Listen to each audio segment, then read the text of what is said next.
This video lecture is over section 3.5, a topic called compactness. If you don't already have a hard copy of these notes and want one, on Brightspace there's a lecture notes folder and this document is in there. The topic of compactness is important but very abstract, so if at the end of the lesson you still feel a little fuzzy, that's absolutely normal. Let's just go straight to the definition. We have a set in mind. It's going to be a set of the real numbers, but I'm going to draw things in two-dimensional space so you can see the pictures more easily.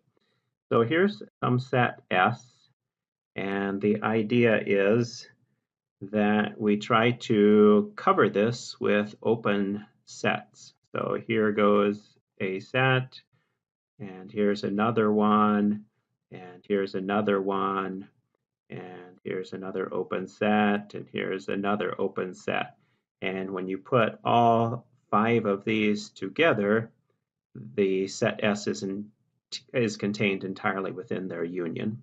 Because each of these sets is open, then these 5 blue sets would be an open cover of the red set S. And then we'll say that a set S is compact if every open cover of this set actually contains a finite subcover. So in my example here, I started out with only 5 sets in my open cover to begin with. That's finite. But conceptually, I could have covered set S with an infinite number of open sets. And then if set S is compact, we're guaranteed that we can actually throw away some of these sets and retain only a finite number of them, and their union will still be a cover for S. Very abstract, so let's look at some examples. The directions are to determine if the given set is or is not compact.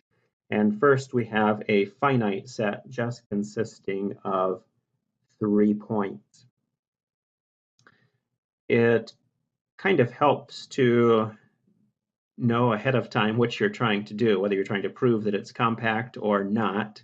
In this case, it's going to turn out to be compact, and so I have to work straight with the definition here and let S be any open, and let A alpha be any open cover of S. So I can write let the set of the A alphas. By the way, alpha is just an index, so there could be an A1, an A2, and an A3, and so on. But in fact, the A alpha doesn't even have to be a countable family of sets. Let A alpha be any, emphasis on the any, open cover of S. Now, that means that every point in S is in the union of these particular sets. But if you're in the union of a number of sets, then you have to be in at least one of them. So I could say that since 5, the element 5, for example, is in the union of the A alphas, I know that 5 is in A alpha 1 for some alpha 1. So out of this huge, possibly infinite cover, at least one of the sets in the cover contains the number 5, which is part of my set S. And then similarly for the numbers 3 and 5, which are the other points in S. So similarly, 3 is in some A alpha 2, and 8 is in some A alpha 3. Now, I claim that S is contained in A alpha 1 union A alpha 2 union A alpha 3. Why? Because 5 is in the first set, 3 in the second, 8 in the third. So the entire set of points in S is contained, each point is contained in one of these, so they're all contained in their union. But now here is what we mean by a finite subcover. Each of these A alphas came from the original cover, and of course there are only a finite number of them. And so we see S is compact. I started with any open cover and I extracted a finite subcover. S is compact by definition. Now let's look at the open interval 0 to 1.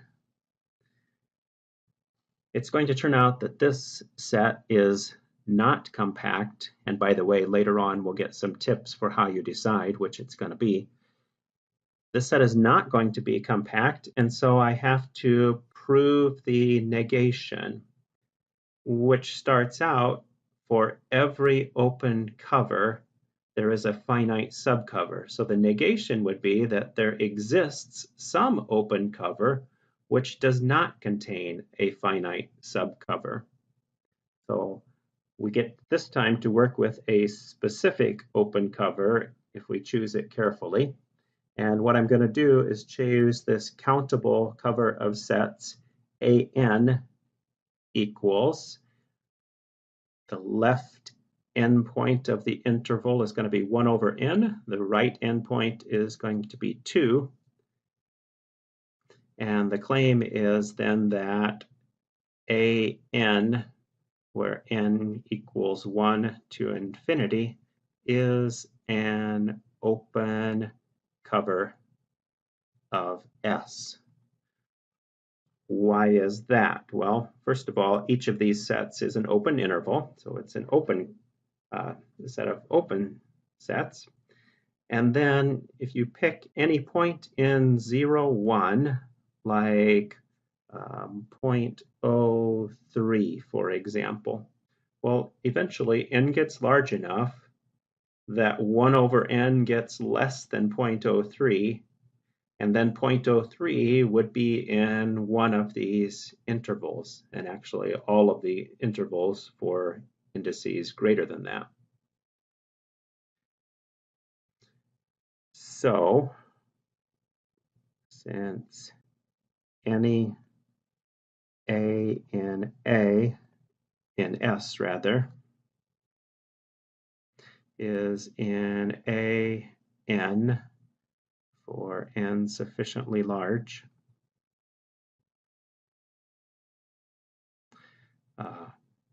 AN is an open cover of S.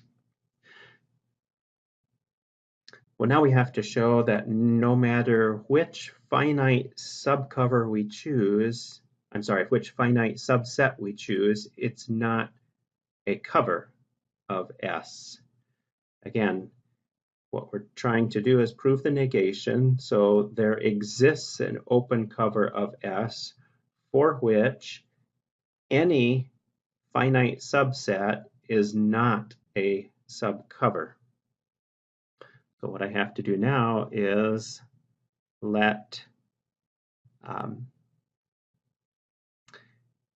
AN1, AN2, and so on up to ANK be any finite subset of the family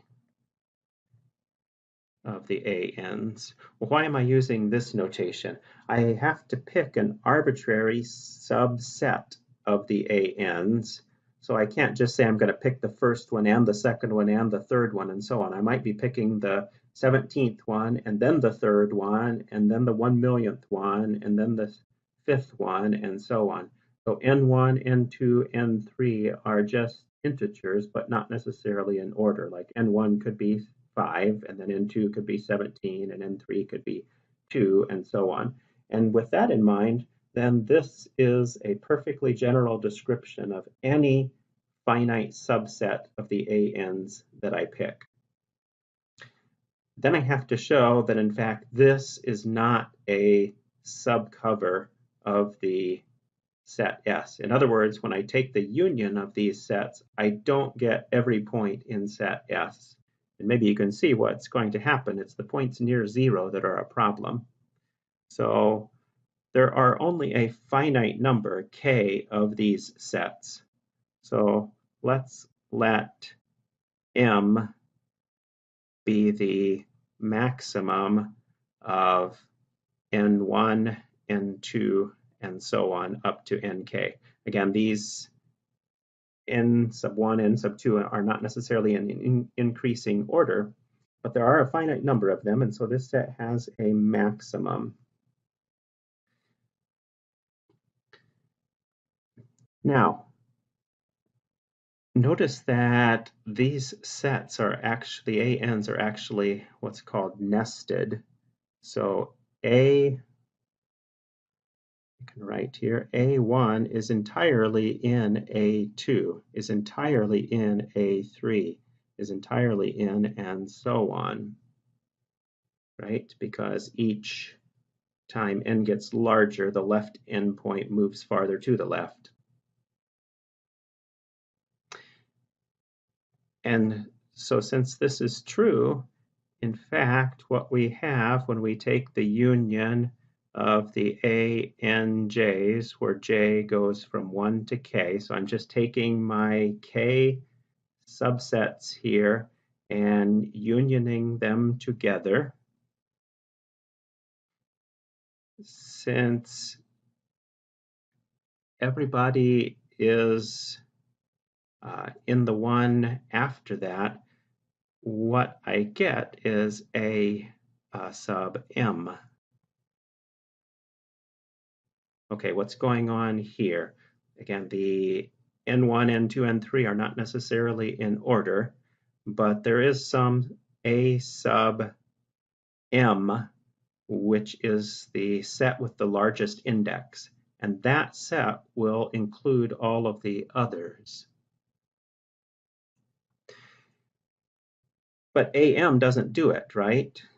AM, in fact, is the set 1 over M, comma, 1. But this set does not include points like x equals 1 over 2m. This number is in the interval 0 to 1, but it's not in this union of my ANJs. Therefore, this union is not a subcover, and therefore S is not compact. I found a open cover for which any finite subset is not a subcover. Let's look at another example. The interval 0 to infinity closed on the left. It's going to turn out that this also is not compact. So for a cover, which we're going to pick a specific cover again, like in the last example, and show that there is no finite subcover. For a particular cover, let's let AN be -1 to n, like this. For n equals 1, 2, 3, and so on. And consider the open cover consisting of the sets AN, n equals 1 to infinity.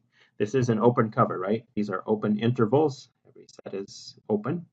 And when I take the union of these guys, I go from -1, which is to the left of 0, so I get all of the small stuff. And then these right endpoints just keep getting larger and larger. So pick a number in S like 1,000,000, and eventually it's going to be in one of the ANs. and so it's going to be in the union of the ANs, and so this is indeed a cover.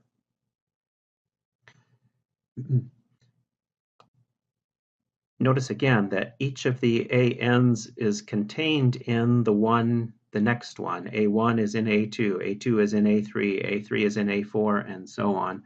So I'm just going to say, as in the last example,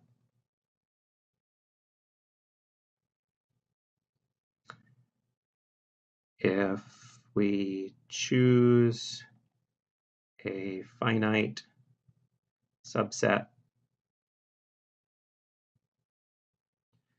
A n1, A n2, to A n k,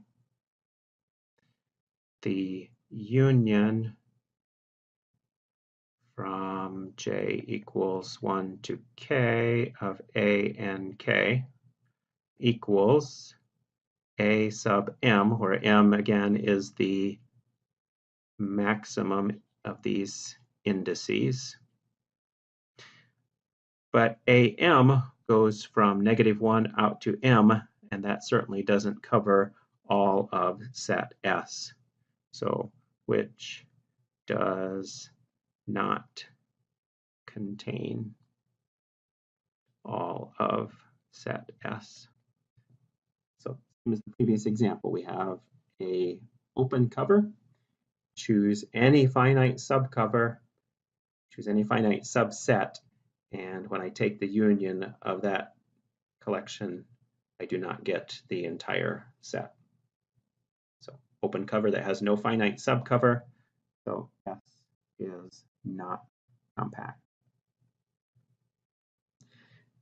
All right, so to summarize, if you're going to try and show that a set is compact or not compact, it's good to know ahead of time which direction you're trying to go. And then if you're trying to prove that it's compact, you pick a you pick an arbitrary open cover and show that there is a finite subcover. If you're trying to show that it's not compact, you get to pick a specific cover. Then you have to show that any subset is not a subcover. Fortunately, at least in the case of real numbers, there's an easier way to determine if a set is compact. So that's where we're headed with this particular lesson. Before we go to a couple of really important theorems, let's mention the core idea of what compactness is trying to do for analysis. Notice that in example 1, we had a finite set and it turned out to be compact. And that's true in general, actually. Every finite set is compact. And in fact, we can say that compactness is a generalization of the concept of finiteness. So the simplest sets in analysis are finite sets. The next simplest, in some sense, are compact sets. They are the shall we say, the tamest infinite sets that there are.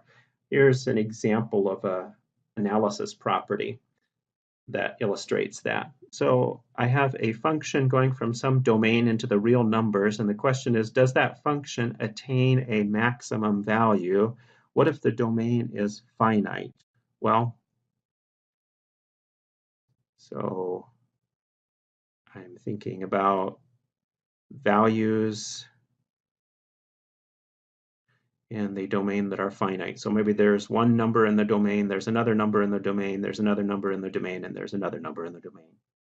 And the function values are here and here and here and here. And the question is, does f attain its maximum value or have a maximum value? The answer is sure. This point right here is the largest. It is the maximum value.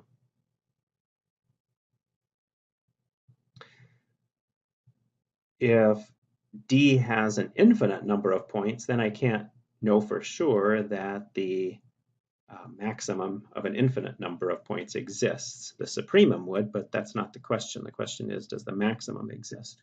Well, what if we say that D is not necessarily finite, but it is closed and bounded? So I'm not saying that it's an interval necessarily, but let's draw it that way. That's an example of a closed and bounded set.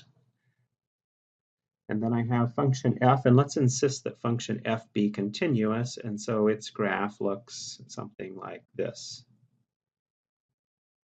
Now, does f have to attain a maximum value?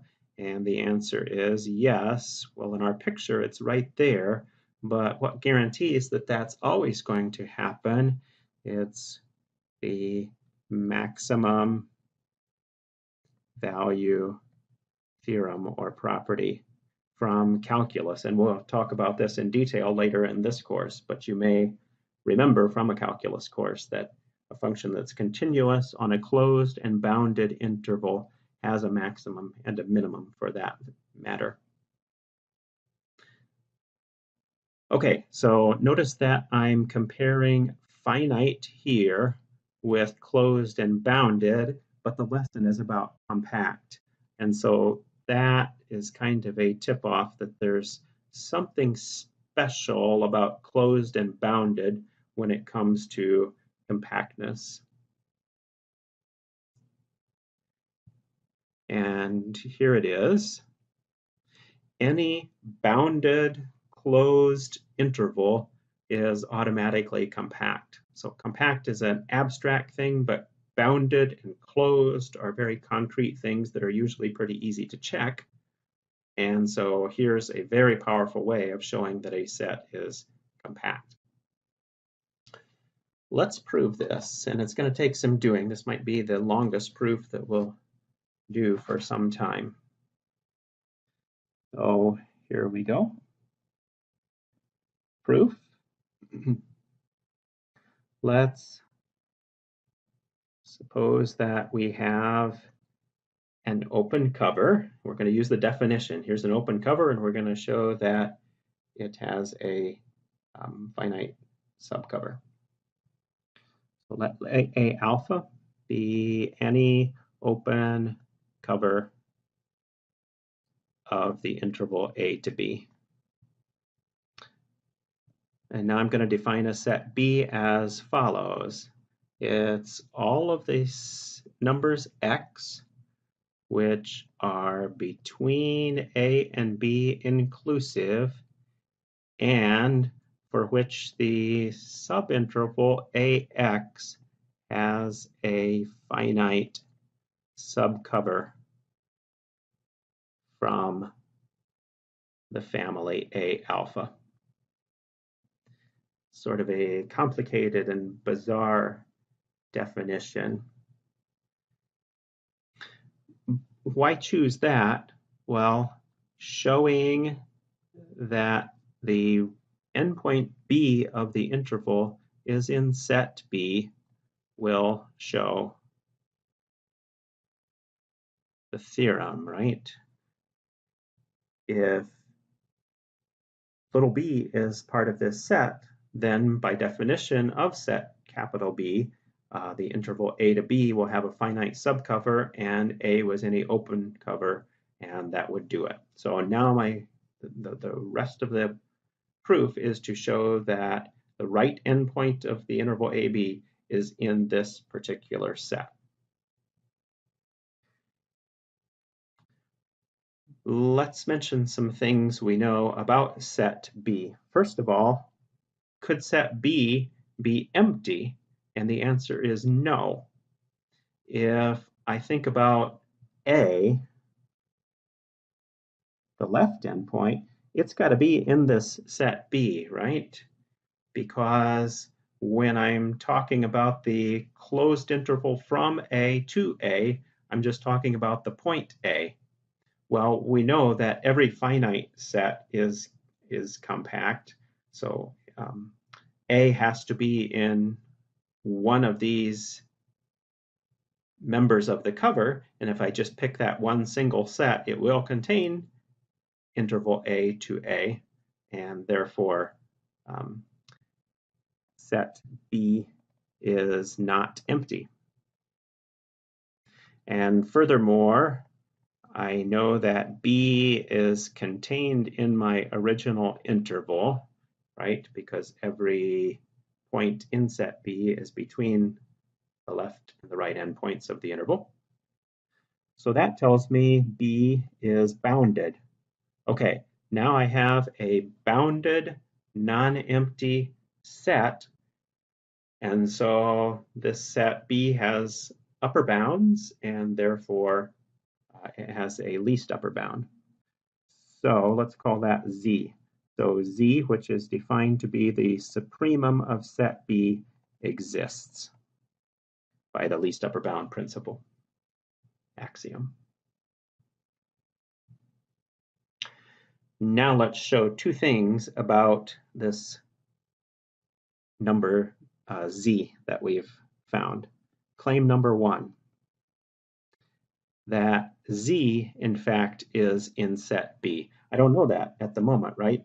A supremum of a set doesn't necessarily have to be a member of the set, but I'm claiming here that it does. So how to do that? Let's let A alpha 1 be a set from the cover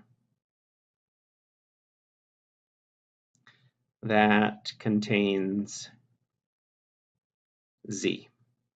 Why is there such a set? Well, Z is somewhere between A and B, and A alpha is the family A alpha is the cover for that set. So there's got to be some set in the cover that contains this number Z. Now, since A alpha 1 is open, I can in fact find an interval on the real line that contains Z and is contained in A alpha 1. I'm messing around a little bit because A alpha 1 could be a complicated open set. I'd like to get a simple open set containing Z. And that open set can be taken to be an interval centered at Z. So what we're going to claim is there exists an epsilon greater than 0, so that the interval Z minus epsilon to Z plus epsilon is contained in A alpha 1. Why can I do that? Because Z is a member of the open set A alpha 1, and so there's a neighborhood of Z that's contained in the open set. But then by definition of supremum, there exists a number, I'll call it T, in set B, so that Z minus epsilon is less than T. This is the business about there being a member of the set that's arbitrarily close to the upper bound. So Z minus epsilon is less than Z, and so somebody T is in, like here is Z, here is Z minus epsilon, and from before we know that there's got to be somebody in set B that's right in there.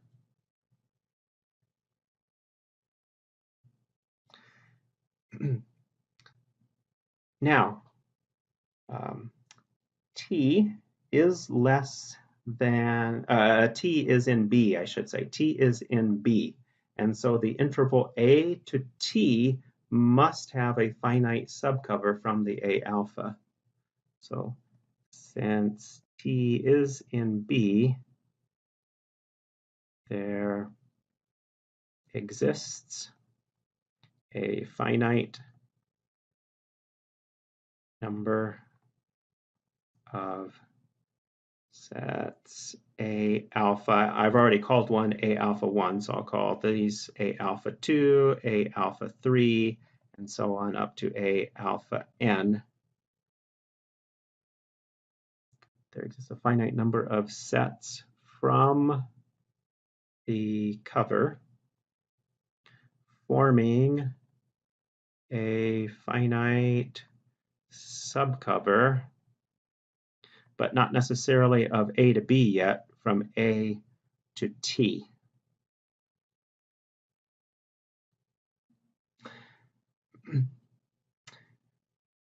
But then let's throw in A alpha 1 in with these other remaining sets. And what can we say?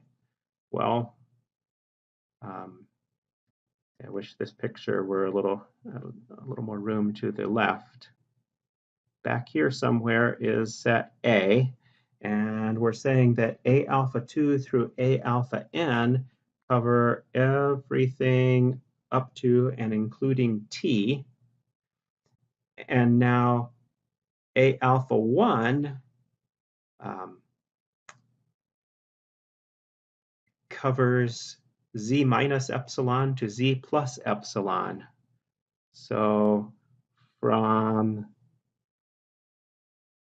another color here, from here to here, A alpha 1 covers.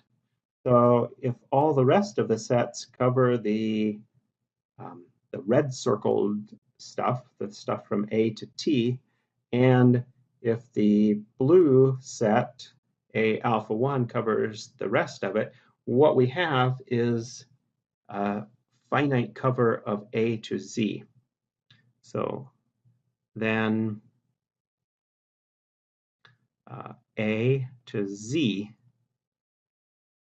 which notice is contained in A to Z minus epsilon union the set Z minus epsilon to Z plus epsilon.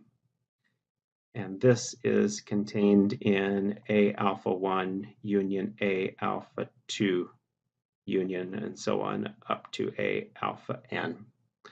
So our conclusion is that Z is in B because here is a finite subcover that covers the interval A to Z, and recall how set B was defined to begin with.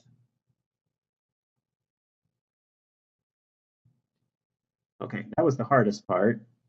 There is something else to show. Claim, remember we're trying to show that the interval, the endpoint little b is contained in set B. So now we're going to show that in fact Z is that right endpoint of the interval. And since from claim 1 we know that Z is in set B, this will show that little b is in set B, which is our goal. So with the same notation, note that the interval Z to Z plus epsilon is in A alpha 1. So by contradiction, I'm trying to show that Z equals B. I know that Z is not greater than B, by the way, since B is an upper bound. So the alternative would be that Z is less than B. So by contradiction, if Z is less than B, then there would exist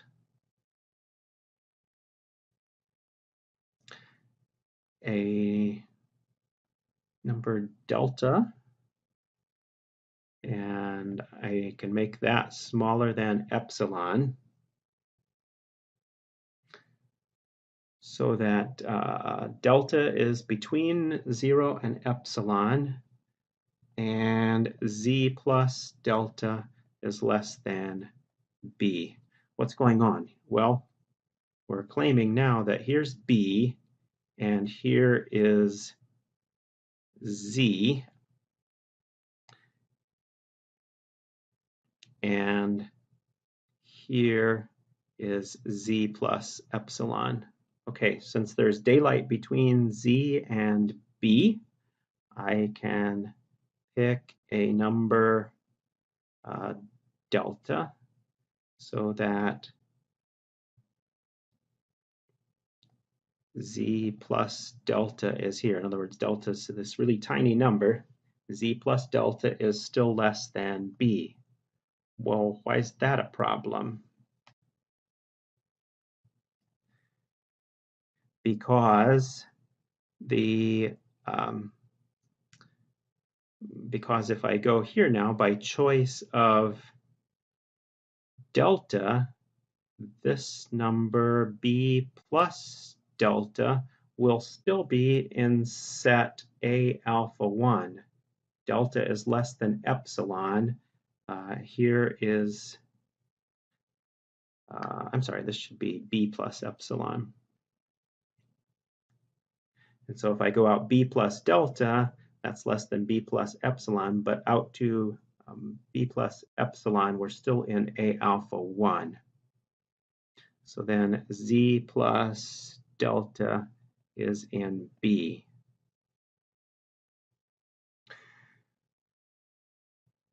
But this is a problem because z, remember, is the supremum of set B. And so now I have a larger number which is in set B. But this contradicts the definition of supremum. Contradiction, so our assumption is wrong that z is less than b, therefore z equals b. So now z equals b, z is in the set, therefore little b is in the set, and therefore the interval a to b has a finite subcover, and therefore the interval a to b is compact. And we've finished. That is a challenging proof, but a very important result.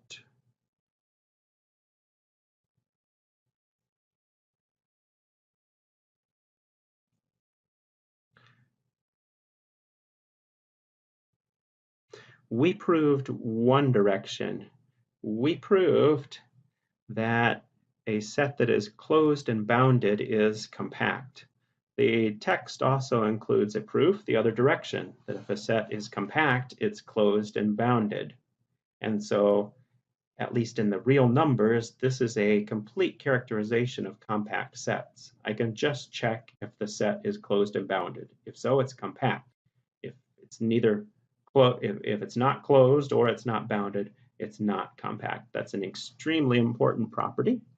Therefore, this theorem gets a name, the Heine-Borel theorem. Heine-Borel theorem. And theorems that get a name should be memorized and you should be prepared to state them on a test. So Heine-Borel theorem. A subset of the real numbers is compact if and only if it's closed and bounded. You might wonder then, well, why in the world did we talk about something so abstract as compactness to begin with if this is what it boils down to? And the answer is people want to do analysis in sets other than the real numbers. And in certain other situations, compactness and closed and bounded are not necessarily the same thing. So the real numbers are nice because the Heine-Borel theorem applies there. The last property that I want to talk about is the so-called Bolzano-Weierstrass theorem. It's about, as we stated at least, it's about a subset of the real numbers, but I'm going to draw it in 2 dimensions so that we can see what's going on. So suppose in 2 dimensions we have a bounded subset like this, or a bound like this. And now I'm going to draw the actual set. I know the set's bounded. It's going to be inside the red curve. And I know that it's going to be infinite. So this could take a while, but I'm putting points here, here, here, here, here, here, and so on. And this goes on forever. The set is infinite. And so the conclusion is that this set of black dots has to have at least one accumulation point. You can't just continue splattering points, more and more and more points in here, and not have some of them clustering closer and closer together. Bolzano-Weierstrass theorem, another theorem with a name that should be memorized. Any infinite bounded subset of the real numbers has at least one accumulation point. Let's prove this one too, and then we'll be done.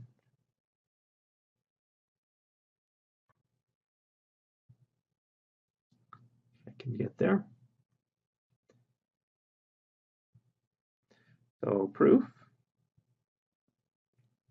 Let's just give this set a name.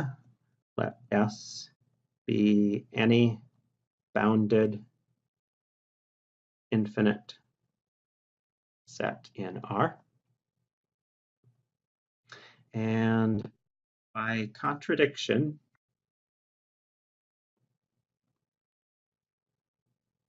so it's going to be a proof by contradiction. The conclusion of the theorem is that there is at least one accumulation point. The negation would be that there are no accumulation points. And so with our notation from the last section, let's write it like this. Suppose the set of accumulation points S prime is empty. Well, now remember that S closure is the set itself union with its accumulation points. But if the set of accumulation points is empty, we have that S closure and S are the same thing. And from the last section, I know what that means. Then S is closed. If a closure of a set is the set itself, then the set must have been closed to begin with. And since I already know that S is bounded, S is closed and bounded, therefore compact by the Heine-Borel theorem. And therefore, S is compact by Heine-Borel.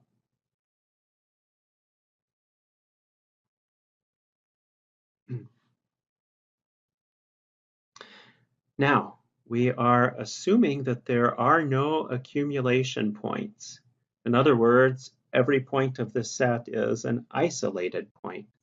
If that's the case, then for each member of the set, I should be able to draw a little neighborhood around it that doesn't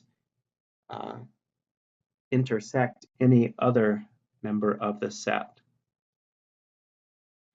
So since S prime is empty, for each member of the set, there exists a neighborhood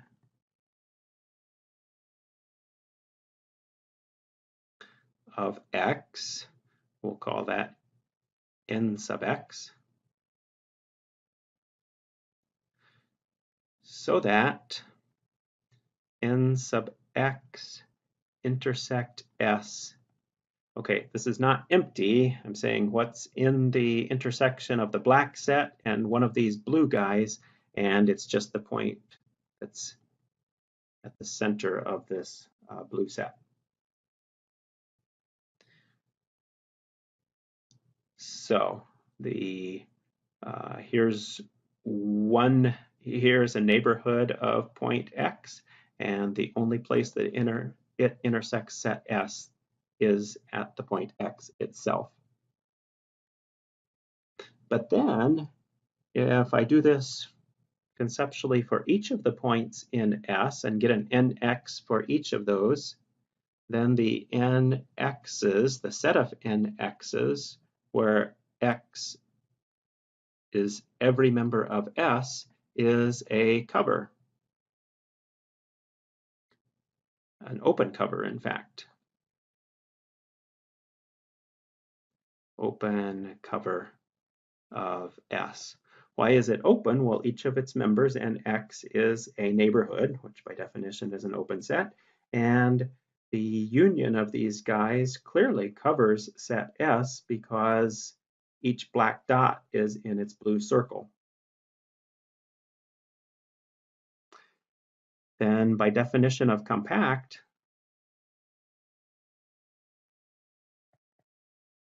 there's a finite subcover.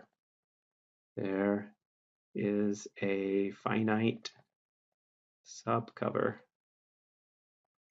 of S, namely, say, nx1, nx2, out to nxj.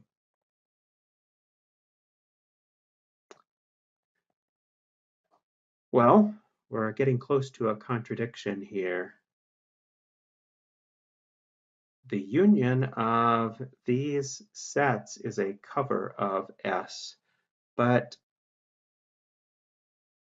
what happens when I take, well, let's write it this way. What happens when I take set S and intersect it with the set nx1 union nx2 union and so on nxj?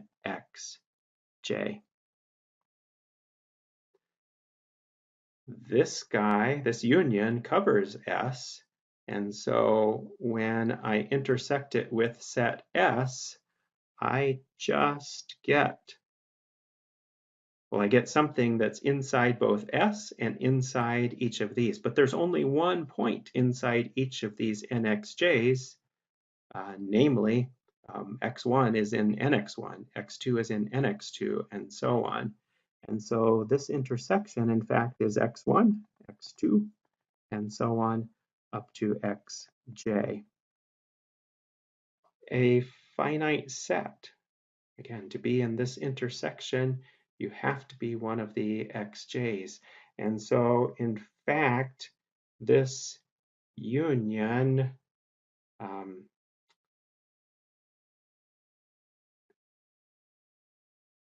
in fact, set S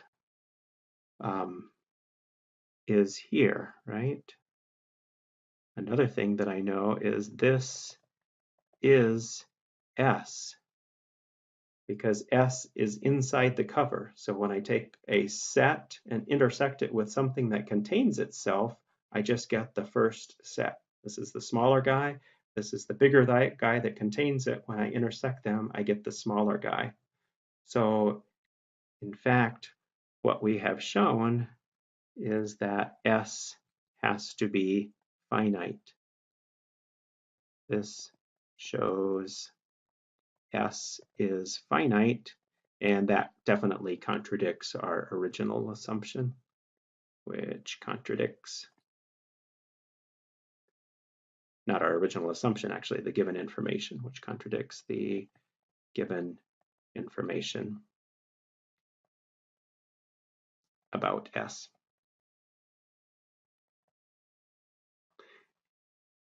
Therefore, our assumption that the set of accumulation points is empty is wrong. There is at least one accumulation point, Bolzano-Weierstrass. Okay, we are finished. What have we done? We have defined compactness in terms of open covers and finite subcovers. We've looked at some examples of how to show that a particular set is either compact or not compact. We discovered that that's kind of painful, but we stumbled on this really nice theorem, the Heine-Borel theorem, that says in the real numbers, a set is compact if and only if it is closed and bounded. And so in practice, in real analysis, that's how you show a set is compact. And finally, we finished with the Bolzano-Weierstrass theorem that says a bounded infinite set has at least one accumulation point. Thank you.